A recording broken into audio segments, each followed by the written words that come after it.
and Pan Dulce. How's that? Coffee and Pan Dulce.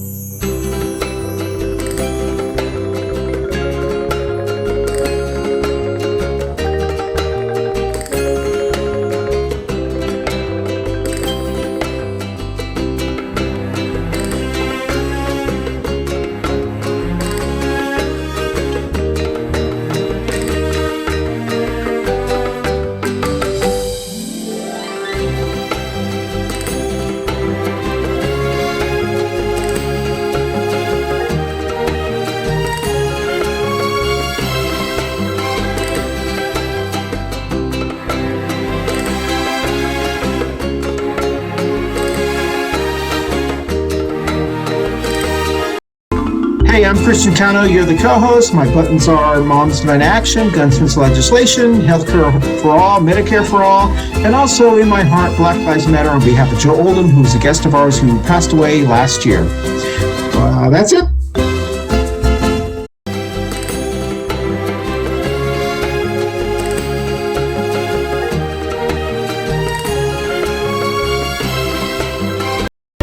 Hello, this is Jenny James Gunn. I am a community advocate here in Charlotte, North Carolina for LGBT women's rights with the National Organization for Women, gun sense laws with Moms Demand Action, and anything that extends equity to all. Thank you.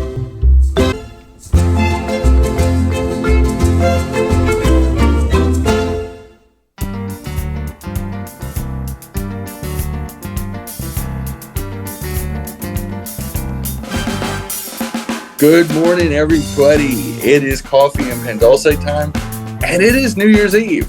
Wow, we made it. We made it.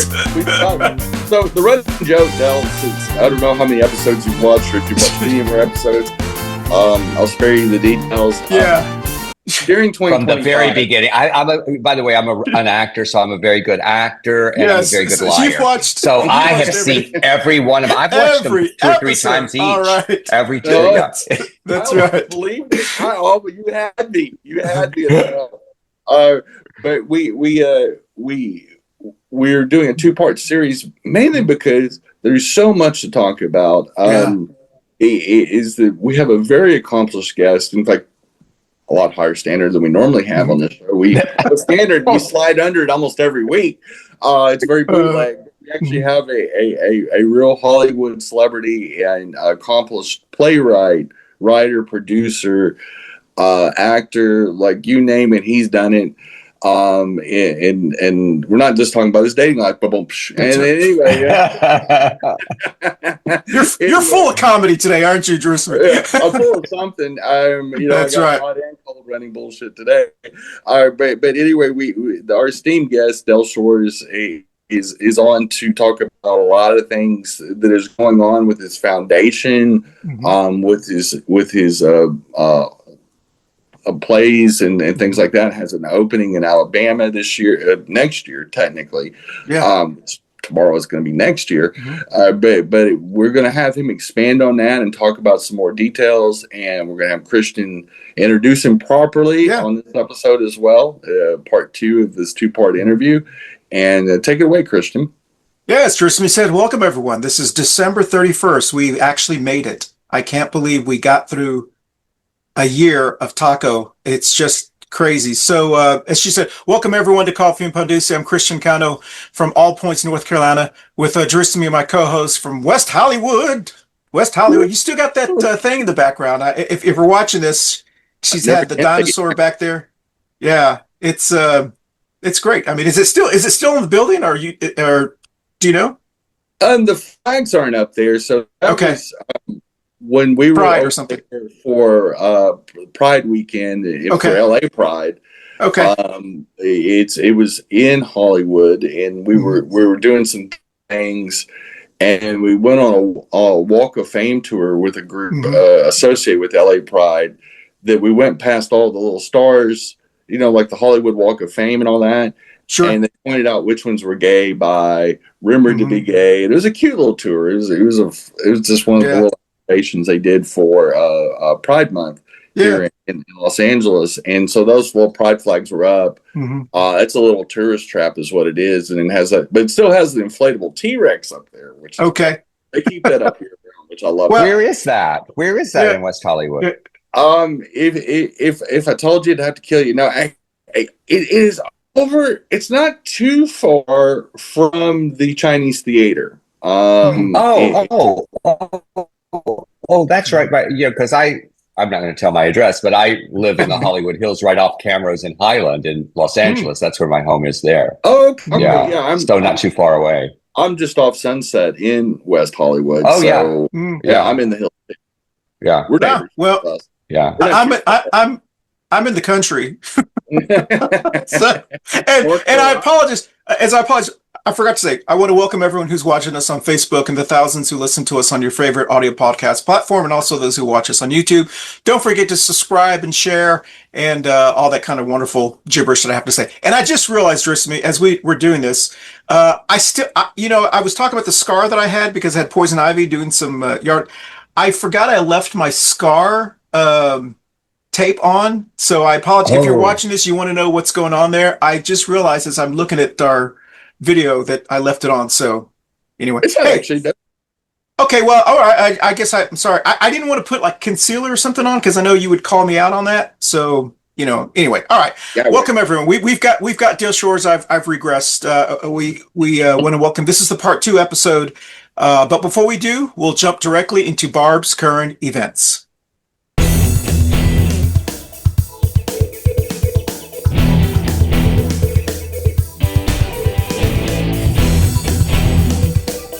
And this is Barb's current events. Okay, so here's Barb's current events. First one, it looks like that there is a Taco has made an announcement, Trump, that he wants his the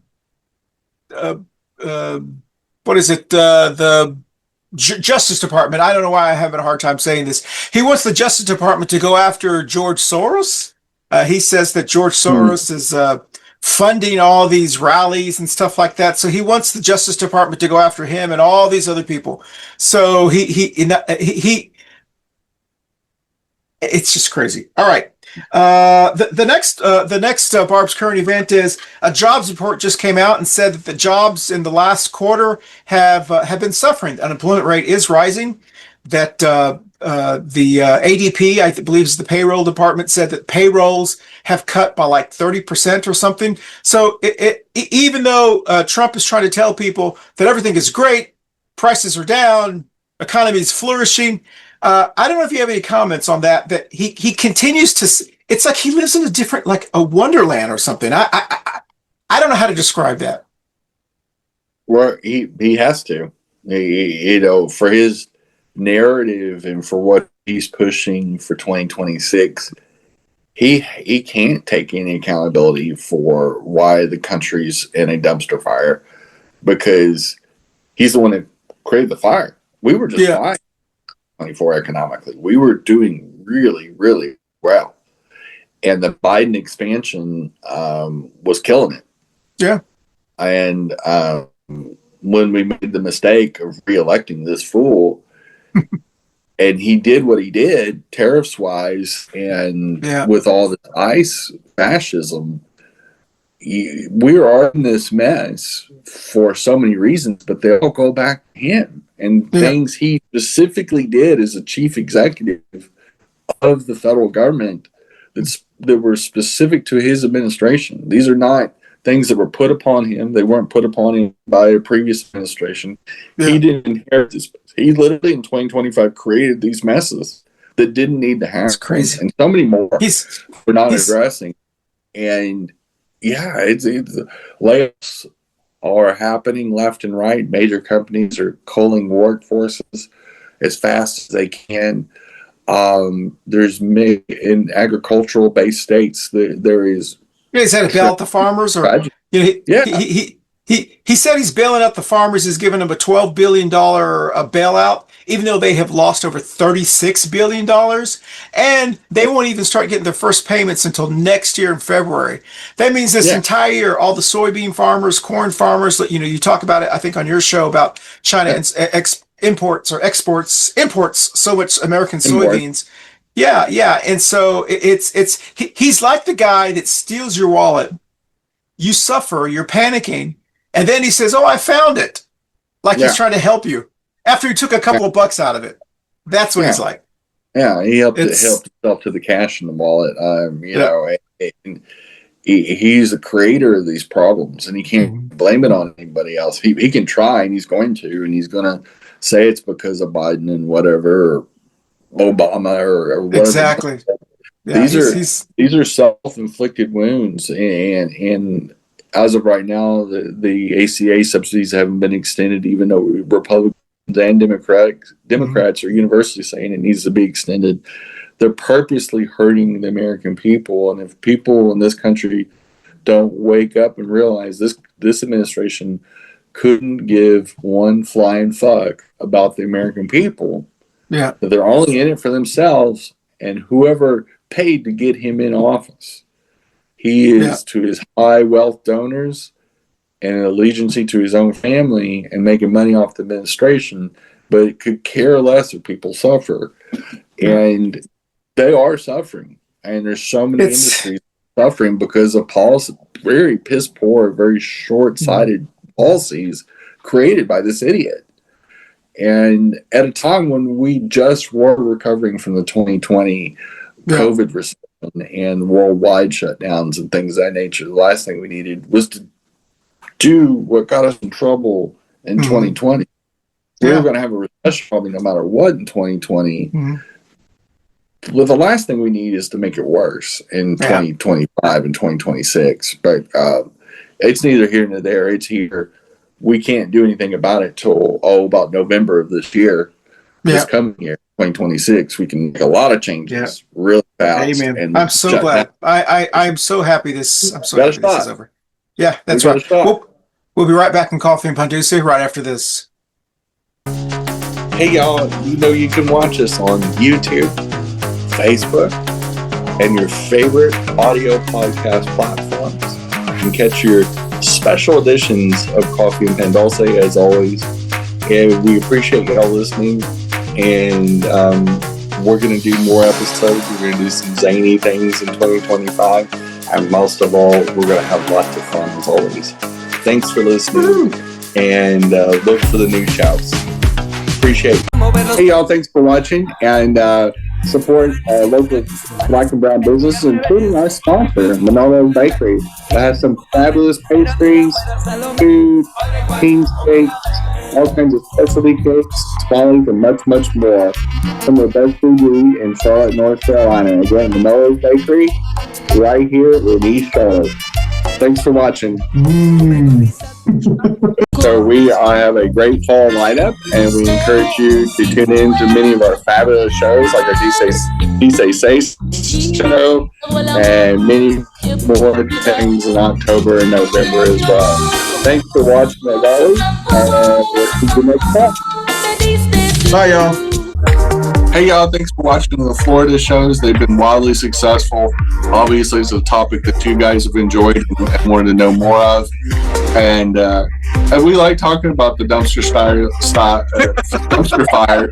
It used to be the state of Florida, and we'll probably talk about it some more this summer. Thanks for watching, y'all. Bye, y'all. Thanks for watching. Thank you, everybody, for watching Coffee and Pan Dulce. Jenny and Chris had an amazing talk right there, and this is Yorense from Espera Que. Our show is on Thursdays, 7 p.m. on every podcast places you get podcasts, brain fart. But if you want to listen to me doing brain farts and having hot takes and leftist takes and just screaming at the shitty burning world we are living in, come over to Espera Que. You're going to have a fun time.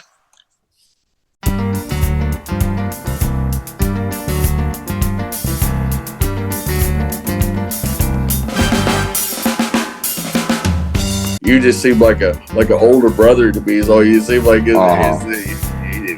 Older brother. Well, yeah. I'll take it. I didn't say uncle. I didn't say That's grandpa. right. That's right. All right. No, I like that. I'll be your older brother. I would just change it to slightly older brother. Yeah, just Slightly slightly. no, That's no, right. I'm That's kidding. right. Like, we're almost I'm twins. pretty sure I have a decade on you. So.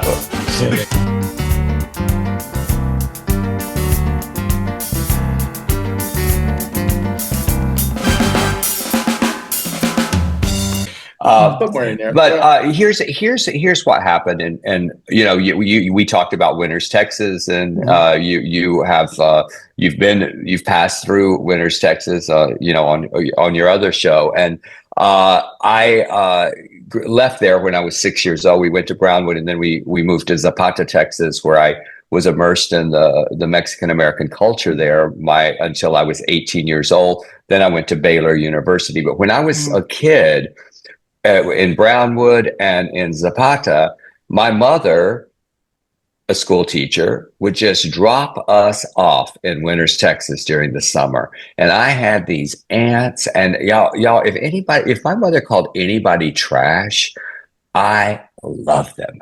I mean, it was like you know, she would talk about my Aunt Bobby. So she goes, well, she's just trash. And I just, I thought trash. I thought she was so glamorous. She, you know, she had this Bobby Gentry bleach blonde hair and lots of blue eyeshadows that, you know, I always say that eyeshadow, the rule is that it does not have to stop at the brow.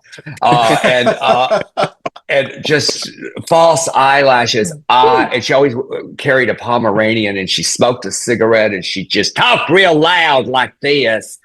And I was mesmerized as a young kid, closeted, of course, until I was much older in life. But I have this ability to remember dialogue, conversations. And so, you know, they say you write what you know. And that's why for so many years, I felt like I had an imposter syndrome, because I thought I'm really not that good. I just write what I've seen and hear, and I steal these characters. And anyway, so I gravitate towards that humor. My mother's family was real sordid. I mean, there was lots of adultery, lots of prison, lots of you know, amputees. So it was just something that I was fascinated by. Yeah, and the Texas culture, you know, is it's very diverse. I think people only think of cowboys and oil wells and things like that, or what they've seen on the show Dallas years ago, or things of that nature, and they don't realize that there's a very rural, very rough-edged, funny, kind of not quite hillbilly, but just kind of goofy. I mean, the West Texas culture is especially just, you see just some of the dumbest things you've ever seen, but you laugh about it 40 years later. There's still stuff that happened in my teens and 20s that I just go, I'm embarrassed to even tell the story because I was a part of it. You know, like, how did I? Yeah, you may have been one of those characters. Hey, thanks for listening to us as always on Coffee Pan Dulce. And just to let you know, we're on all the audio podcast platforms. So working out or whatever, you can just listen to us. Or if you want to see our bright, shiny faces, we're on YouTube and Facebook. You can even be fans, and you can comment on our shows on the Facebook platform and drown out people who don't actually listen to the show but like the flies. But anyway, we appreciate y'all and very much, and keep on listening so that Christian and I are just not sitting here talking to ourselves. Have a great year. Hey everybody, hope you're enjoying the Coffee Pan Dulce Show. This is me, Yorense, a new host here at the Cannis Media shows. I will be doing the new show, Espera Que, here at every Thursdays at 7 p.m. on your favorite podcast platforms, YouTube, Facebook, wherever you like to listen to. So, hope to see you on my show, and hope you have a wonderful day. Hey y'all, thanks as always for listening to Coffee Pan Dulce. And guess what? As part of our Cannis Media family of shows, we have a sister show that's been running alongside the Coffee Show for 6 years, 6 seasons. And it's two queers in a truck. In fact, we've been on air, as it says right behind Christian as we record this, in case you're watching the video version of this, it's exciting. It's a little different. It comes more from obviously the queer perspective, because it's two queers in a truck. And we invite you to listen to it. You don't have to be queer to listen. And I promise it most likely will not give you scabies. I can't 100% verify that, but it's just a medical rumor started by me, actually. But anyway, come out and check us out on our sister show, Two Queers in a Truck, and all the exciting 2025 new shows on the Cannis Media family. As always, thanks for listening, and we'll see you next week. Bye, y'all. Bye, y'all. Up next is Two Queers in a Truck with Jenny and Christian. And hope you guys tune in. We'll see you in about 15 to 20 minutes. Thank you. Bye. Hey everyone, thank you so much for watching our Coffee Pan Dulce show every week. Don't forget you can watch us visually on our video podcast platforms on Facebook and YouTube, but you can also listen to us on your favorite audio podcast platforms like Apple, Amazon, iHeartRadio, Spotify, and all of the other ones that your favorite, whatever your favorite is. Once again, thank you for watching us on Coffee Pan Dulce. We'll dance out. Hey, Gersemi, I want to do something fun before we. I know Dale has a lot of things, and we value his time with us. But I want to do a quick quiz. If you have not watched the movie Sordid Lives, and there's still people who probably they're it's one of those movies that you can watch with your Meemaw, your Pawpaw, your uncle. I actually watched it, my spouse and I, about 10 years ago with his 90-year-old parents. We sat down and watched it, and of course, there was a couple of things that we kind of looked at them, but they really, really enjoyed it. I think it's kind of a safe family movie of funny, all the characters in there. So I'm going to do a quiz, and Dale, you probably know this, but if you're watching or listening to us, maybe you'll kind of Google it and give you a chance to watch Sordid Lives and all of his projects that he's got out there. So here's the first one. All right, which character on Sordid Lives says, "Okay"? Anybody? Well, I know all these answers. All right. So, yeah. I'm going to tell you, I suck at trivia. It's one of the reasons I stopped drinking. Sure. But anyway, I have no. You told me before the show. Yeah. So the character. Tell him, Dale. The character was the Leslie Jordan character. It was said by the great Leslie Jordan as Brother Boy, and I have a tiny story about that. When we were rehearsing the play, it was just written okay. And Leslie said, "Dale, do you mind if I say okay?"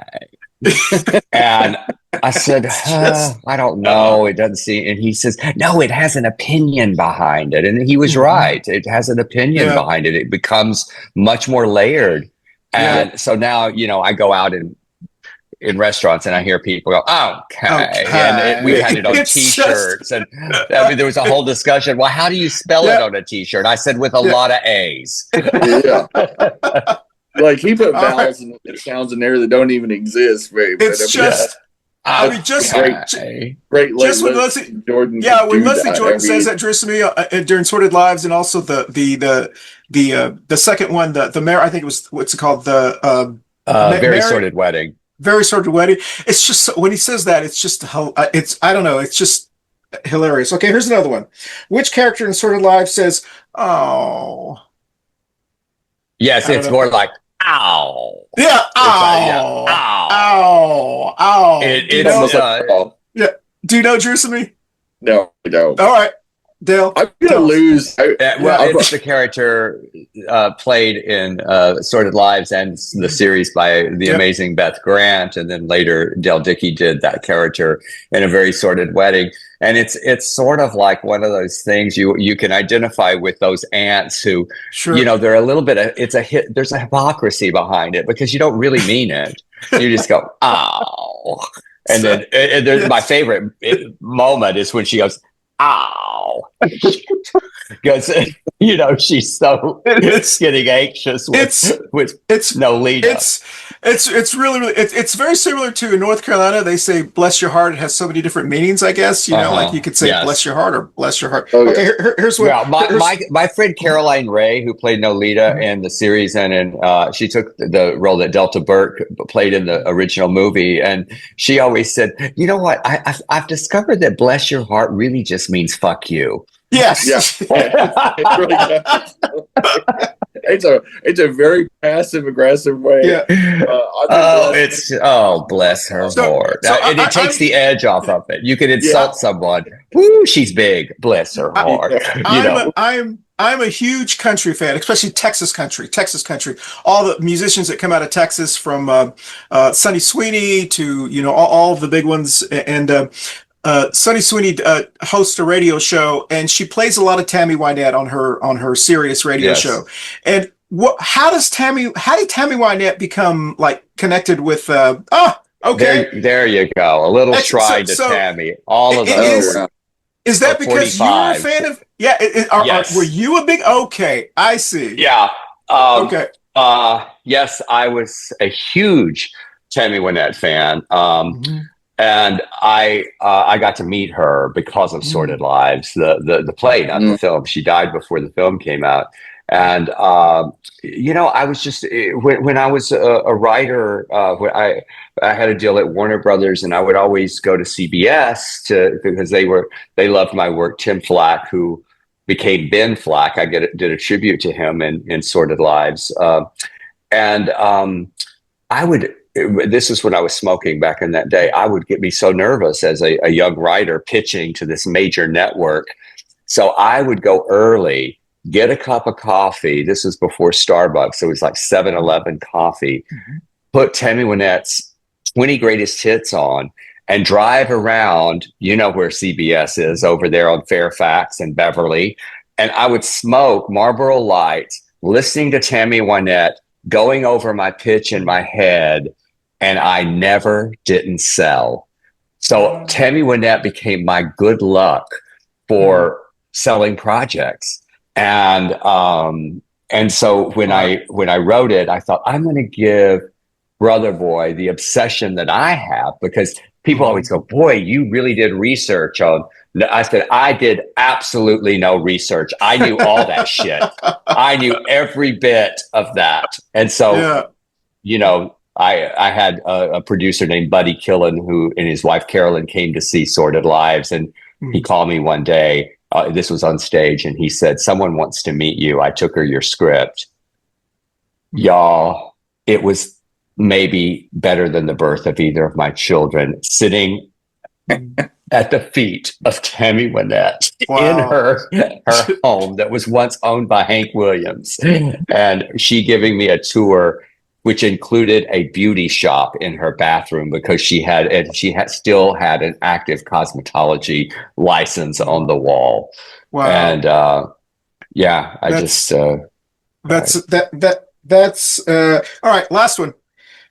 Which character needed lug nuts? Oh, I don't know if that's you'll get that. Dale, do you remember which character needed lug nuts? Of course, Vera Lisso. Okay. To sit on that bar stool, they had to reinforce it with lug nuts. Lug nuts. It's one of those things that you saw at the Camelot. Yeah. People yell out those two words. I don't know, Christian. Do you think, honestly, do y'all think I could get away with a lot of the stuff I wrote back then? I'm not sure. Well, I mean, I think it's written so well that it's really not offensive. I mean, it's just observation. It's just funny, because when I first saw the movie and that was said, we all have wanted to say something like that, but we, at least me, I can't speak for everyone else. And so it was just it's just funny. It's not like, I don't know, just me. I mean, do you, I think that resonates generational. It's just, I know I keep walking around to show y'all things, but I have to give props to I think it's to the great Lorna Scott. I think she's on. There she is, right there.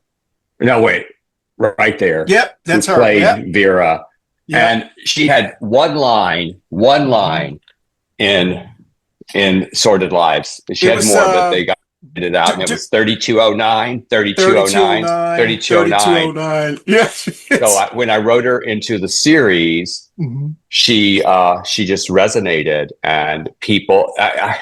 I just love this actress so much because she was willing to take the jabs and you know and celebrate, you know, the bigotry. And she is such a liberal gay rights activist, ally on our behalf, but she played the opposite of that for me. And so, Lorna Scott, I love you. I do think, you know, universal truths, you know, and a lot of humor has truth in it. I mean, there's always like a little bit of a winky or a nod. You know, every joke has a little bit of some of the more shady jokes have a lot of truth in it. But the reality is and it's probably why there's so much humor in our politically based shows here, is because honestly, you got to laugh or you're going to cry. That's right. And to be more relatable, you got to make people laugh. Is that I think you either open people up by being kind or relatable, or be funny. You break down some barriers, because I mean, Christian has seen me get protested, and I've walked up to conservative protesters. I did it in 2020, and Christian has filmed me go up against these like Proud Boy weirdos wearing fatigues and looking like they were, you know, it.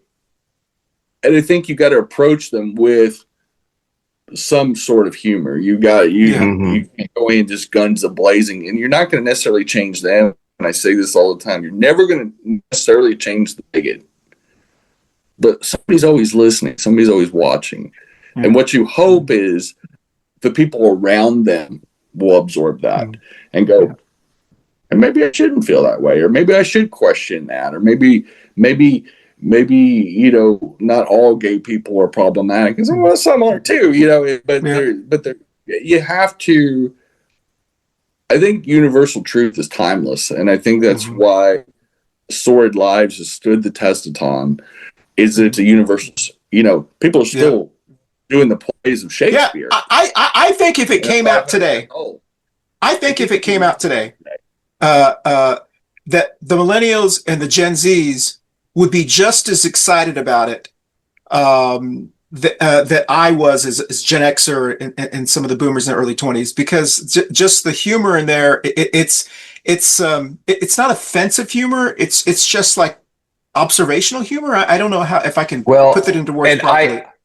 And adding to what this discussion, I think that humor sometimes you can get a message through when it's done with humor that you can't do when it's hitting over your head. And you know, I right close to you. I want to get your name. Gersemi, is that the? Okay, I want to get it right because like German and semi truck in the same deal. Gersemi. So Gersemi, right there on Hollywood, and I mean not Hollywood, but right in West Hollywood, right like Cahuenga, and when West Hollywood had Pride there, and they would always have on Cahuenga and Santa Monica, there was always those protesters, right? So one year, I decided that I was going to protest them. And I got this sign, and you can go on my Instagram and scroll down because I posted it not too long ago when all the Christians decided that the rapture was going to happen once again. And and I had a sign, and it said, "Where's the rapture when you need it?" And I just marched in front of all of these bigots. And people ask me so many times over the course of my career, why do you fight so hard? And do you really think you're going to change their hearts and minds? And I said, no, I don't do it for them. I do it for my people. I want them to see that somebody has their back, and someone's not afraid to stand up to these folks. Yeah. And yes, going back to Charlotte, you're in Charlotte. I had a horrible thing happen to me when I was playing Petra's, where I was threatened by these people that on Facebook I went after. And he said, me and my brother, I was like, one of those old, me and my brother may just show up to your show at Petra's. And so I had to get security, got a good lesbian with a gun to stand there at I'm serious. I mean, you don't think you're up in the Hollywood Hills and you're fighting with these fuckers, and then all of a sudden you're performing in North Carolina, and someone threatens you and says, "I'm going to come to your show."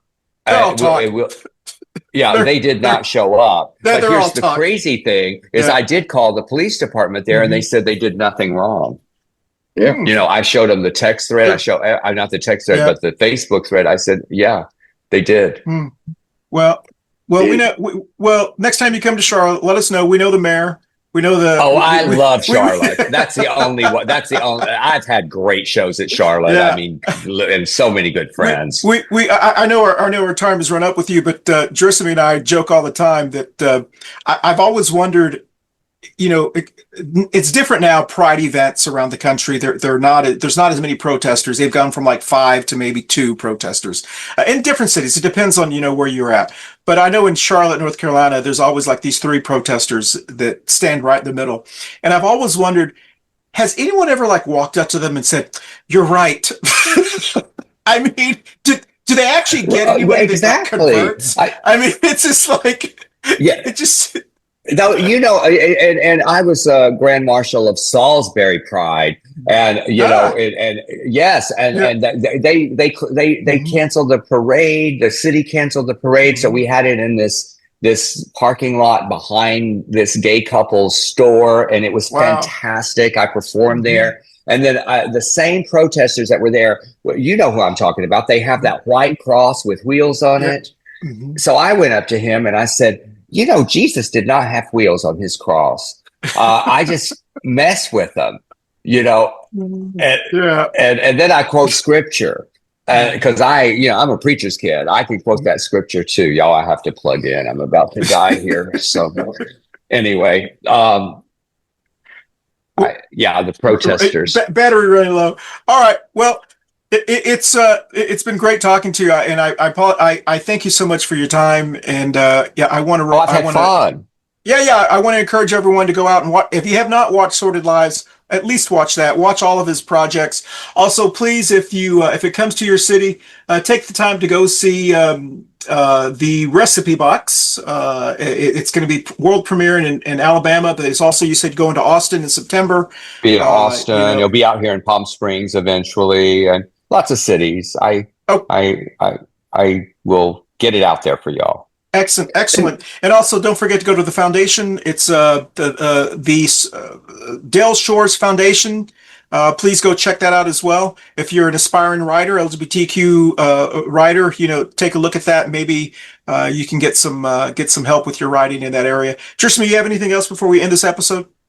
Well, again, not only does he represent a great cause with the Dale Shores Foundation, I believe it's a .org. .org, yes. .org. Find a way to get involved, and especially if you live in one of those 16 southern states. And if you live in a southern state, you know that already. What do you call them?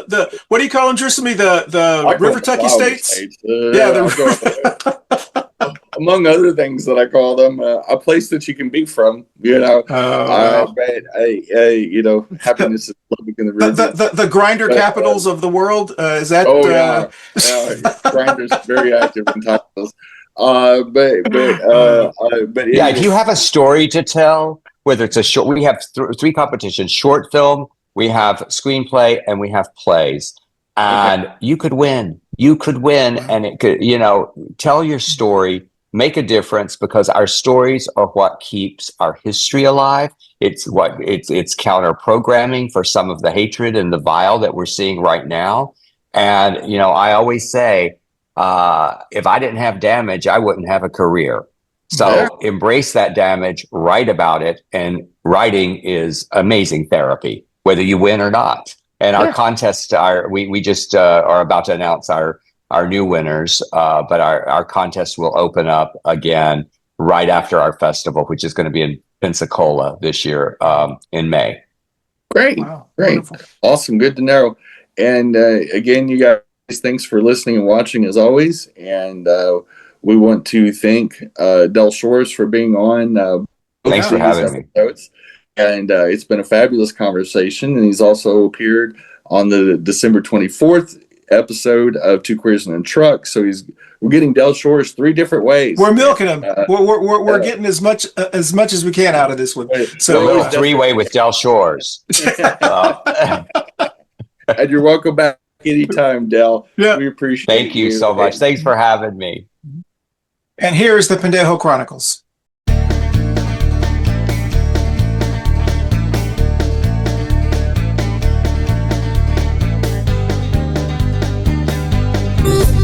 And this is the Pendejo Chronicles.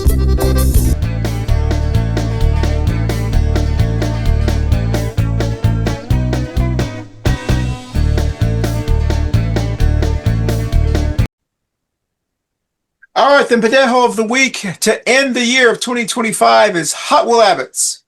Hot Will Abbott's, and that's your term, right? The governor of Texas, is that what you call him? Hot Will? Yeah. Hot Will's Abbott gets the Pendejo of the week he is, I think he's pushing to get Turning Point USA, Charlie Kirk's organization, into all the public high schools in Texas. That's just crazy. So I'd be very interested when this starts, what the high schools in the inner cities do. That's going to be very interesting. So speakers there. That's right. All right. And now let's jump directly into the Jenny Award. And this is the Jenny Award. All right. This is the very last Jenny Hero Award of the week.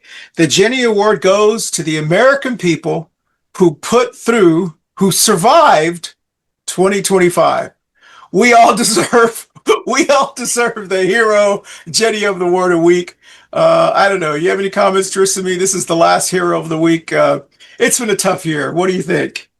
Yeah, I mean, it's one of those years that you just look back and go, hey, if I'm as good as I was when I began the year, yes, or anywhere close to that, I'm okay. Exactly. It's like, and I survived it even better.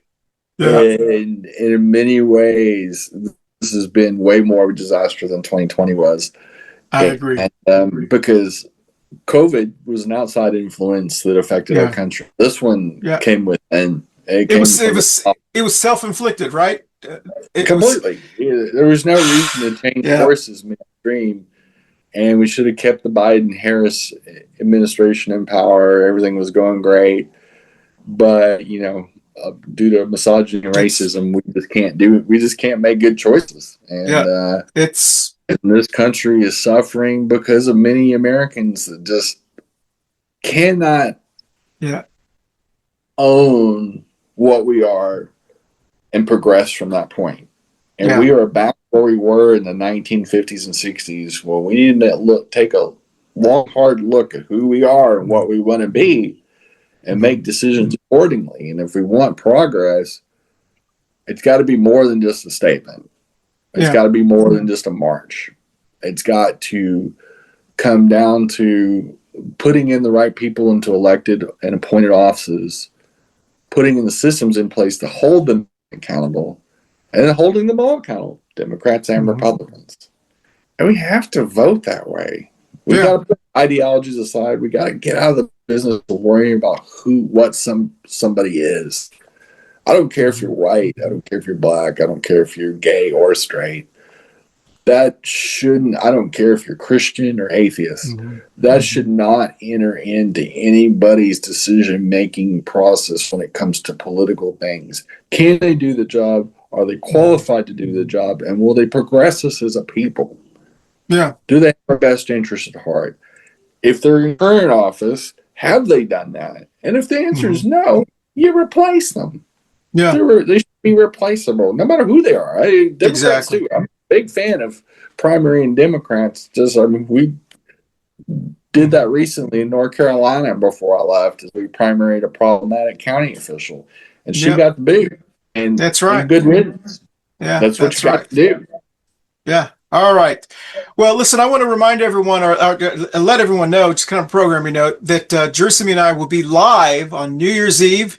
You're watching this New Year's Eve morning, but tonight we'll be live. It will be our end of the year. We survived 2025, so I want to encourage you to join us. I believe we're going to try to go on around 8 or 9 p.m. Eastern time, which is 5 or 6 Pacific time. Is that right?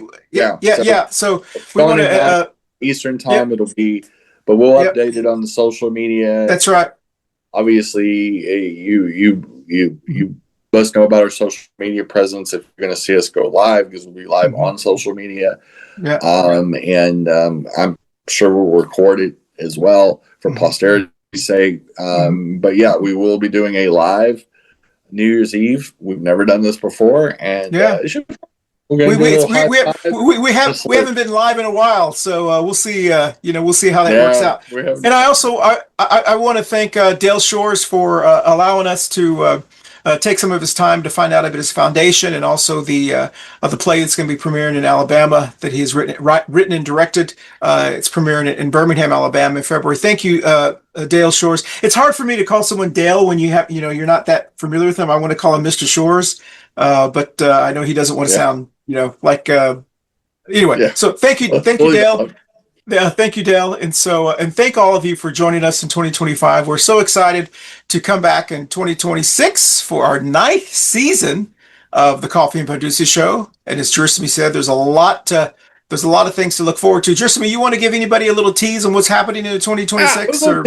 We'll probably talk about it on the live tonight, because obviously this is recorded a couple of weeks in advance, and the live tonight will be live, literally. That's right. So updates, and over the last couple of weeks and going to January, we're going to have some paid subscriptions to some special content. And we're going to do our normal shows, so don't fret. Our normal shows are going to be, as always, Coffee Pan Dulce, Two Queers, and many other the Cannis Media shows that we have in our family. But we're going to have a little special cherry on top of the sundae. And it will have a small subscription, monthly subscription, very, very small. And it's going to have some specialized content, very short vignettes, probably about 5 to 8 to maybe 10 minutes tops. Kind of like the highlights. Some of it's going to be new and original content for this channel. Some is going to be the best of some hand-selected and curated events from 2025 that were a little funnier, a little bit more irreverent, a little bit more stupid, a little kooky. Things that you wanted to bookmark on the recording but just didn't. These are going to be kind of like bookmarks, plus 2 original shows. They're going to be very theme specific, and they're designed to be more funny, more entertaining, and more packed with content in a shorter amount of time, so you can get to the hard candy, enjoy it, and then go on with your day. Wonderful. And we're excited about these opportunities, and we hope y'all participate. As always, we're always thankful for you listening and watching, however you do participate. But for y'all that want to join us on this new journey and add to, we more than welcome you all. Thanks, as always, for listening and watching our show. That's right. We'll see you in 2026. Bye, y'all. Bye, y'all. See you next year. Hey, y'all. Thanks for listening to Coffee Pan Dulce. And we've had a special 2 episodes. So whether you're watching the 24th or the 31st edition of Coffee Pan Dulce, we have had our special guest, Dale Shores, in both of those episodes. Catch up on what he's doing.